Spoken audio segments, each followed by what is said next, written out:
సిగ్గు అనిపిస్తలేదా? సిగ్గన్న, కనీసం సిగ్గన్న అనిపిస్తలేదా? మిత్రులారా, ఈ చూడుర్రి, ఇది చూస్తే మీకు అర్థమవుతుంది, మీకు తెలియాలి. కన్న కొడుకును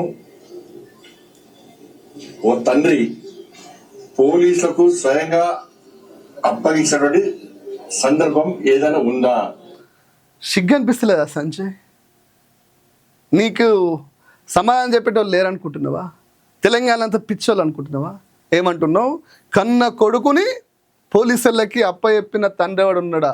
వేల మంది, లక్షల మంది ఉన్నారు.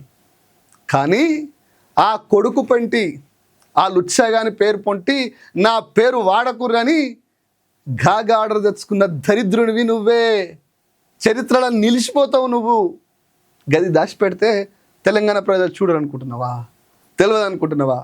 పైగా నిస్సిగ్గుగా, నిర్లజ్జగా, ఇది బీజేపీ వాళ్ళకే సాధ్యమైనట్టుగా సమాచారం తెలియగానే కేసు అయింది అనగానే తీసుకుపోయి పోలీసులకు అప్పచెప్పిన అంటే నువ్వు సిగ్గని అనిపిస్తలేదా? 9 రోజులు ముడ్డి కింద దాచిపెట్టి కాంగ్రెస్ వాళ్ళ సంకలనాకి రేవంత్ రెడ్డి చెప్పులు మోసినంత పనిచేసి కొడుకు 9 రోజులు కాపాడుకొని బెయిల్ కోసం ఆగి బెయిల్ రాకపోయేసరికి దేశం మొత్తం దుమ్మెస్తు పోస్తుంటే తప్పని పరిస్థితులల్లా పోలీసులు వచ్చి అరెస్ట్ చేయట్లా అని అప్పచెప్పిన. సిగ్గనిపిస్తలేదా? 9 రోజులల్లా వాళ్ళ మీద నువ్వు చేసిన ప్రాపగండా మర్చిపోయినావా?